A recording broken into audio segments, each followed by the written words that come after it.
Good morning, West Michigan. 6:30 is the time. Thanks for joining us for 13 on your side weekend mornings. On this Saturday morning, studio lit red 13 weather impact alert is ahead, but some of our friends and family on the lakeshore, they might see some of that impact starting this afternoon or evening, right? Yeah, we're already going to start to see those impacts setting into place, at least for some of West Michigan. So especially along the lakeshore US 31 corridor, that's where we're going to be experiencing some lake effect snow heading into tonight.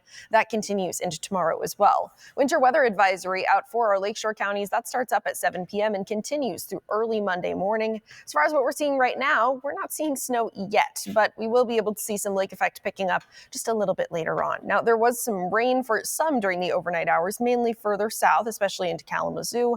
That's continued to move further off to the east, so not something that's impacting us whatsoever this morning, and we will be staying dry until that snow picks up this afternoon for our lakeshore counties. Current temperatures still sitting in the mid to upper, or rather the lower to mid 30s for many of us, so it's definitely still a very mild morning. Now, it does feel a little bit colder than that. Current feels like temperatures sitting close to 30 degrees. For some, a little bit colder than that even. Further to the northwest, Leadington feeling like 15 this morning, Fremont feeling like 19. Definitely a still not warm start to the day, but a really mild one, especially when you compare that to where we're headed throughout the rest of the day. We'll continue to see temperatures falling down through the 20s into this evening, looking at some teens on the way, but that's nothing compared to the next couple of days where we've got single digits and even negatives on the way. I'll be breaking down when we can expect our coldest weather as we head into this upcoming stretch coming up in about 10 minutes.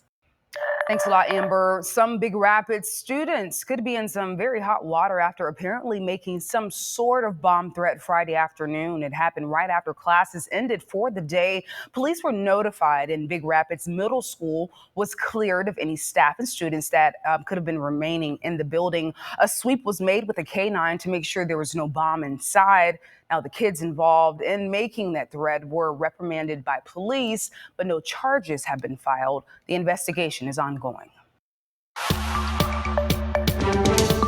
Broker prevention documentary take by to a seemingly uncertain location with business believe money from a plan together. Partnerships, but she's follower and eventually day completely dark. And what the bitter frostbite symptoms include coordination, warmth for the baller or frost, or very of 20.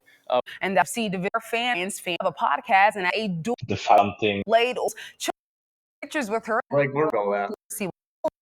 Your Side Weather Deck is sponsored. Weather impact alert right after the break. Be seeing much colder air settling in, an Arctic blast on the way into the next couple of days. I'll be breaking down our 13 weather impact alert right after the break. The we're temperatures at 35 degrees right now in Grand Rapids, 36 in Holland, as well as Ionia this morning. Same thing in Battle Creek. Now, this is all falling behind a cold front, though. Colder air in as we head throughout the rest of the day, so cooling down significantly. Something else that this cold front has brought is to move in an Arctic blast on the way with multiple 13 weather impact. Going to have to contend with some lake effect snow. Not all we're dealing with. This is for night and very localized, but still definitely a possibility for us as we're seeing mostly the single digits for our Monday. As seeing that lake effect are still close to days that you are by about new.